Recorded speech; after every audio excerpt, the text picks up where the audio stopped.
Halo guys, kembali lagi dengan gue Kuro guys.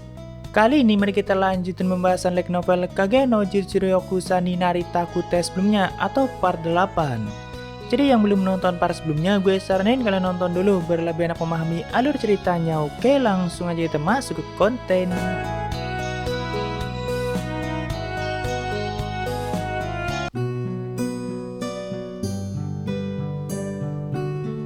Jadi sebelumnya, Cid baru saja mengikuti babak kualifikasi Festival Busin dan sudah kalah oleh murid terkuat saat ini yaitu Ketua OSIS Rose Oriana. Walaupun Cid belum puas karena dia masih punya 33 teknik yang belum dia gunakan. Cuma sang wasit sudah menghentikan pertarungan itu dan menetapkan Rose sebagai pemenangnya. Dan setelahnya Cid dibawa ke ruang perawatan walaupun tak lama kemudian dia melarikan diri dari tempat itu. Dalam pertarungan, tekad dan perjuangan yang ditunjukkan Cid sangat luar biasa dan jika itu pertarungan mental, maka harus mengakui kekalahannya. Ya selalu saja ada kesalahpahaman di novel ini guys. Setelah melarikan diri dari ruang perawatan, ternyata Cid bertemu dengan Seri, walaupun di sini Cid belum tahu nama Seri dan kenapa Seri menemuinya. Dia tidak mengingat wajah Seri yang sudah diberi coklat oleh Cid sendiri sebelumnya. Saat itu, Seri menanyakan kondisi Cid apakah baik-baik saja karena dia masih berlumuran darah. Seri sengaja menonton pertarungan itu demi Cid dan bagi Seri penampilan Cid yang tidak mau menyerah itu keren parah. Cid berpikir gadis ini siapa dan kenapa dia malah menganggap penampilanku keren, pasti dia punya selera yang sangat aneh. Lalu Seri memberinya coklat dan mengucapkan terima kasih banyak, bahkan Seri menawarinya untuk menjadi teman. Cid yang bingung hanya mengiyakannya walaupun dia masih berpikir apakah penampilanku sangat keren baginya, kenapa dia sampai segitunya. Tapi di sisi lain Seri sangat senang karena Cid mau menjadi temannya. Tak lama kemudian Luderan datang dan mendekati mereka sekaligus memperkenalkan dirinya pada Cid. Kalau Luderan jelas Cid tahu soalnya dia adalah asisten kepala sekolah. Di sini mereka saling basa-basi dan tentu Cid jadi tahu mengenai hubungan Seri dengan Luderan dan ternyata Seri adalah salah satu siswa paling berbakat. Harusnya Seri adalah karakter yang perlu Cid hindari karena pria cupu tidak boleh berteman dengan siswa berbakat seperti Seri. Cuma ya sudah terlanjur, toh nantinya tidak akan bertemu lagi, begitulah yang Cid pikirkan. Di sini Luderan juga mengucapkan terima kasih karena sudah mau berteman dengan Seri dan itu Luderan mengatakannya sebagai seorang ayah bukan asisten kepala sekolah. Lalu dia meninggalkan Seri dan juga Cid. Setelahnya mereka berdua minum teh bersama sambil ngobrol layaknya seorang teman.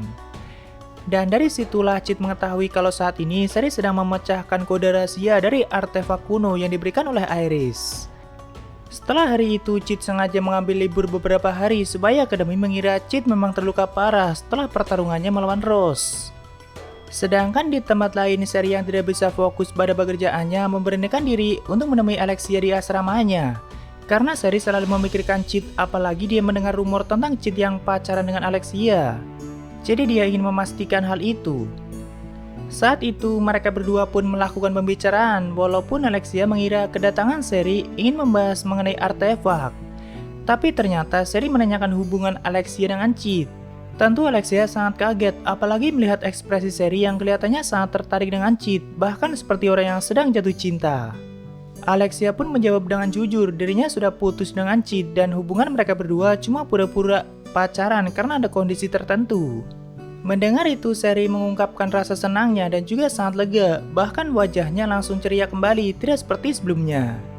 Cuma di sisi lain, Alexia malah menahan marah dan entah dia marah karena apa. Bahkan setelah Seri pergi, Alexia sampai melemparkan gelas kopinya. Lalu beberapa hari setelahnya, Cid mulai masuk akademi dan saat itu Dewan OSIS akan memberikan pidatonya di kelas Cid.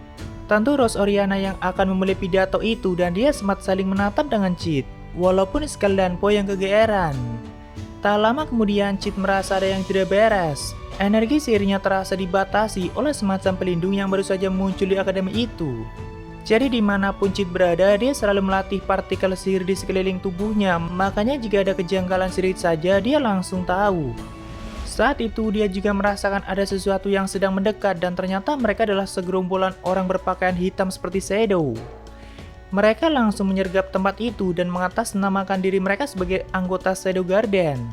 Momen kedatangan mereka juga sangat brutal, mungkin untuk memberikan ketakutan pada semua murid. Awalnya para murid mengira itu adalah pelatihan khusus, tapi orang-orang berpakaian hitam itu semakin mengintimidasi mereka dan mengatakan sudah memblokir semua pintu masuk menuju akademi. Tapi Chit yang melihat itu malah sangat kegirangan. Dia membayangkan para penjahat itu sebagai teroris yang berniat menguasai akademi. Dan itu akan menjadi momen yang sangat langka baginya dan dia berniat tampil maksimal sebagai karakter cupu bernama Chit Kageno.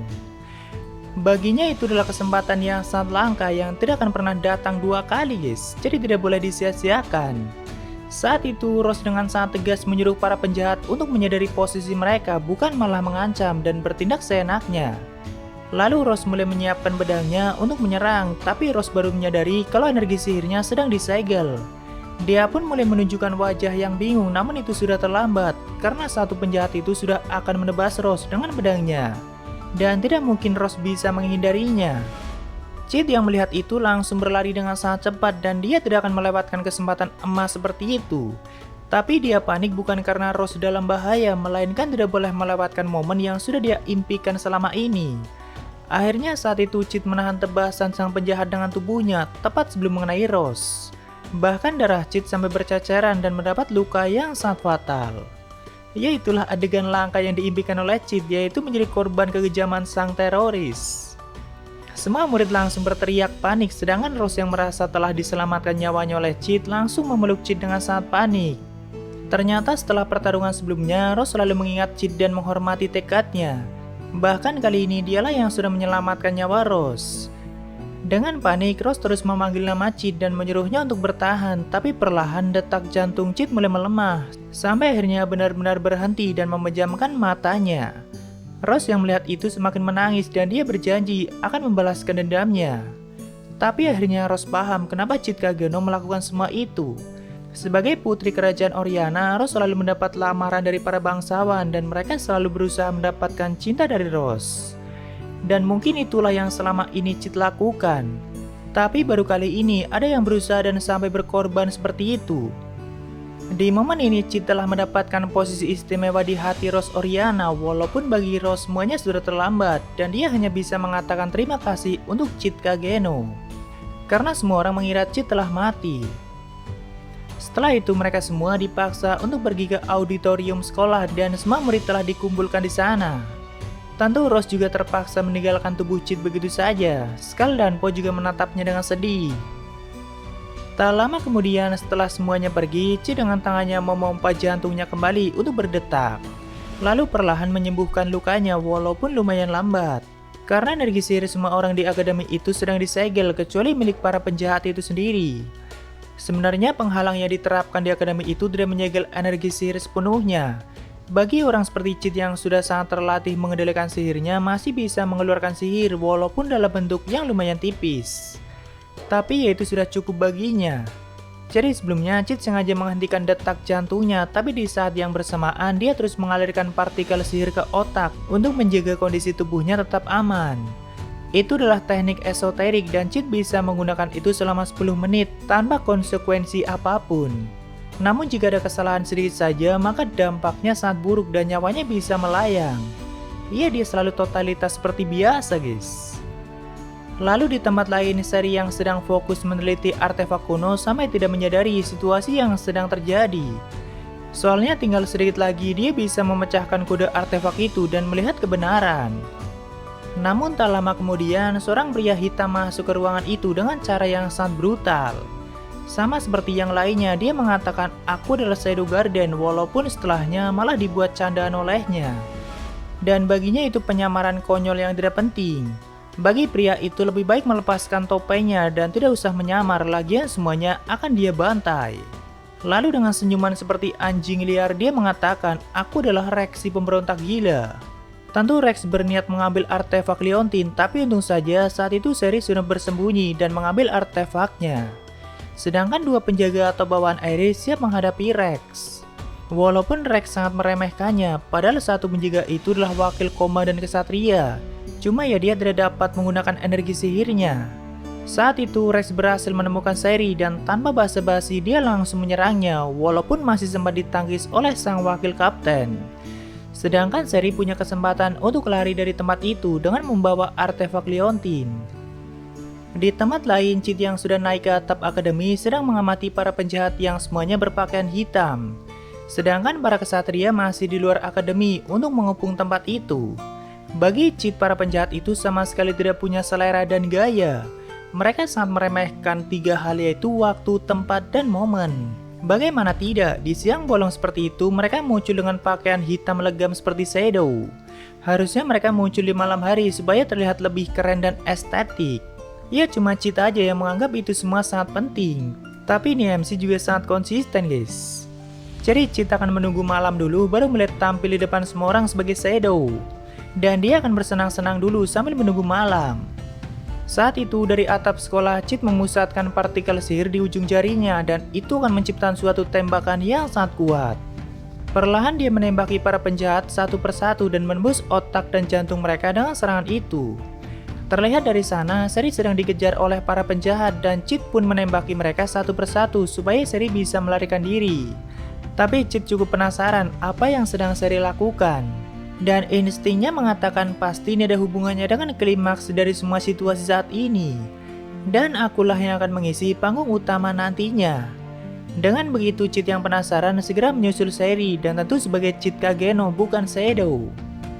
Saat itu Seri terus berlarian menuju ruangan Lutheran, tapi semua penjahat yang menghalanginya dengan cepat menghilang satu persatu soalnya diatasi semua oleh Cheat tanpa terlihat oleh Seri. Tapi setelah beberapa lama dia mulai kelelahan dan terjatuh. Untung saja saat itu Cheat langsung menangkap artefak yang hampir dijatuhkan oleh Seri. Setelahnya mereka berdua sampai di ruangan Lutheran setelah mulai beberapa penjahat. Tapi tidak ada Lutherannya, Seri hanya ingin mengambil laporan miliknya sendiri dan itu berisi semua catatan dari hasil penelitiannya mengenai artefak. Lalu dia akan menghubungkan semua itu. Seri menunjukkan gambar artefak lain pada Cheat yang berbentuk seperti mata dan itu adalah salah satu kode yang sudah Seri percakan. Seri yakin kalau penghalang yang saat ini diaktifkan di akademi berasal dari artefak mata itu. Dia bisa menyerap sihir yang sangat banyak dalam jangkauan yang sangat luas. Tapi mungkin orang-orang berpakaian hitam sudah mengatur gelombang sihirnya sehingga hanya mereka yang bisa menggunakan sihir. Cuma masalahnya artefak mata itu tidak bisa menyerap sihir untuk waktu yang lama dan jika sudah mencapai batasnya maka dia akan meledakkan semua sihir yang sudah dia serap. Dan tentu itu akan menyebabkan ledakan yang sangat dahsyat. Tapi artefak mata itu terhubung dengan Leontin dan entah bagaimana caranya Seri yakin kalau Leontin itu bisa menonaktifkan artefak mata. Cuma masih ada beberapa bahan yang Seri butuhkan untuk memprogram Leontin supaya bisa menonaktifkan artefak mata. Dan bahan-bahan itu ada di ruangan penelitian sebelumnya. Jadi nanti jika sudah diprogram oleh Seri, maka hanya perlu melemparkan Leontin itu ke auditorium karena sudah pasti di sanalah artefak mata berada dan dijaga oleh para pria hitam. Namun sebelum itu Seri harus mengambil bahan yang dia butuhkan dan itu sangat berbahaya mengingat banyak pria hitam di luar. Di sini Cheat merasa mulai melihat klimaks dari semua situasi ini dan jika dirinya mengikuti alur pasti bisa tampil keren sebagai Shadow. Jadi dia akan mengikuti alur yang dibuat oleh Seri karena dalam pandangan Cheat, Seri adalah karakter utama di situasi saat ini. Ya, Cheat kan selalu melihat apapun seperti halnya sebuah cerita dalam novel atau anime. Dan dirinya selalu menempatkan diri sebagai karakter yang dibutuhkan saat itu, entah itu karakter utama atau sampingan. Intinya dia bisa tampil keren dan maksimal dalam menjalani perannya. Di sini Seri juga menceritakan hubungannya dengan Lutheran dan Seri akan sangat senang jika bisa membantu mengatasi masalah kali ini. Soalnya selama ini Lutheran sudah sangat baik dan bahkan mengangkat Seri sebagai anaknya. Jadi sudah sepantasnya Seri membalas budi dan semoga saja Lutheran juga sudah berlindung di suatu tempat. Lalu Cheat bilang biarkan aku yang mengambil bahan yang kau butuhkan. Tentu Seri sangat khawatir dan meminta Cheat untuk jangan memaksakan diri, tapi Cheat berjanji akan kembali dengan selamat dan membawa bahan itu. Cheat pun mulai keluar dan berniat mengambil bahan yang dibutuhkan Seri dan tentu dia akan bermain-main untuk sementara. Saat itu di salah satu ruang tunggu auditorium, Rex memberikan laporan pada pria misterius yang memegang artefak. Rex memanggilnya dengan sebutan gaun sama dan sepertinya dia adalah mantan 12 rounds atau salah satu 12 kursi dia bolos. Tapi di sini laporan Rex membuat gaun marah karena Rex kebanyakan main-main dan tidak fokus pada tugasnya. Dia bahkan belum mendapatkan Leontin yang diminta oleh gaun.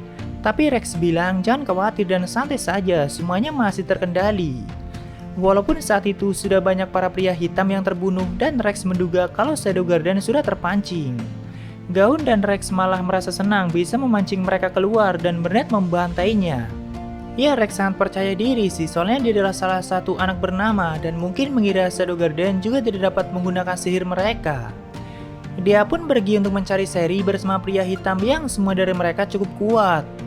Tapi di tengah perjalanan, pria hitam yang bersamanya menghilang dengan cepat satu persatu dan Rex pun berusaha memusatkan sihir di matanya untuk melihat kegilaan itu. Dia bisa melihat sekilas gerakan bocah laki-laki yang terus melakukan serangan pada pria hitam. Tapi Rex sempat melihat ada banyak darah di tubuh Chit dan itu seperti luka yang parah. Walaupun itu sudah sembuh dan itu bekas darah sebelumnya saat dia tertebas. Rex yakin kalau Chit menggunakan semacam artefak yang membuatnya bisa jadi sekuat itu. Dan pasti tubuhnya tidak kuat menahan artefak yang dia gunakan terlalu lama, makanya banyak darah yang dia keluarkan. Di sini Rex hanya mampu bertahan dari serangan Chit yang sangat cepat karena tidak mungkin untuk mengimbangi gerakannya. Satu persatu, pukulan dari telapak tangan Chit mendarat di tubuh Rex dan itu menyebabkan gelombang kejut yang sangat kuat. Bahkan banyak dari tulang rusuknya sudah patah.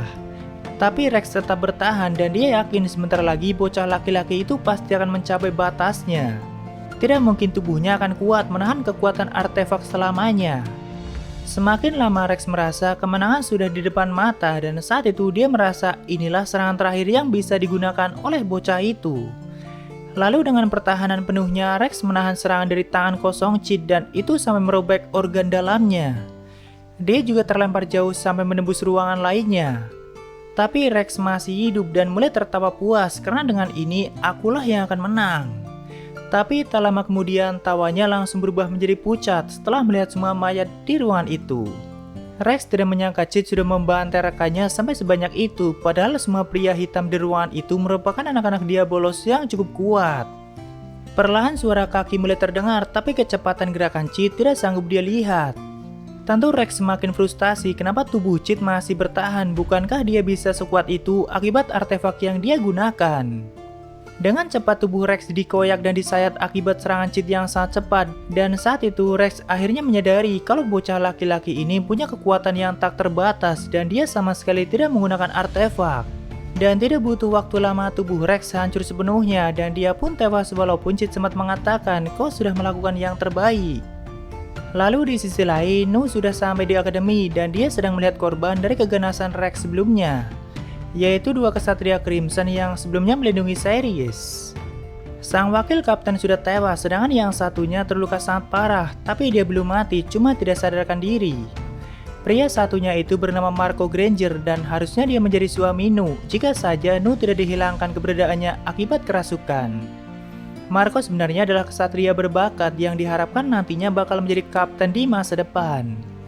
Nu hanya bisa menatapnya dengan kasihan, tapi entah kenapa kenangan masa lalu tidak pernah bisa dia lupakan. Saat itu Chit sudah berdiri di belakang Nu karena itu adalah ruang penelitian seri sebelumnya. Nu menceritakan itu adalah tunangannya di masa lalu. Chit pun bertanya apa yang akan kau lakukan padanya. Nu menjawab secara pribadi, aku tidak punya alasan untuk menolongnya ataupun membunuhnya. Setelahnya, Chit mulai mengobrak-abrik tempat itu untuk mencari bahan yang saya dibutuhkan, yaitu pinset mitril, bubuk dari tulang naga, dan abu batu sihir.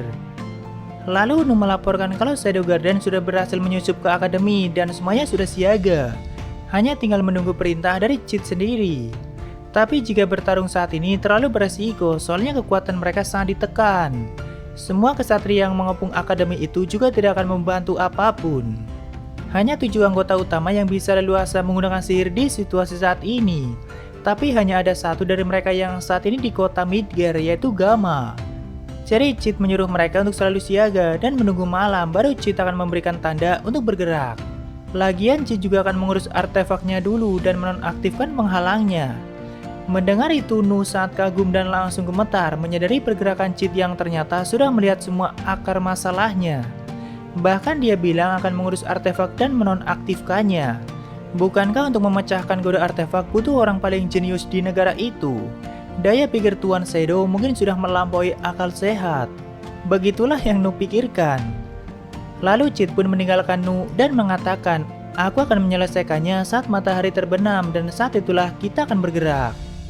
Setelah itu dengan ekspresi yang sangat menakutkan, Nu memastikan apakah Marco mendengar semua pembicaraan itu. Karena dia belum mati dan Nu hampir saja menebas lehernya, tapi ternyata Marco masih tak sadarkan diri. Jadi Nu bilang, untuk kali ini anggap saja kau sedang beruntung. Siapapun yang mengetahui penyamaran Tuan Shadow selain anggota Shadow Guardian maka dia harus mati. Tapi kita lanjutkan di part selanjutnya guys.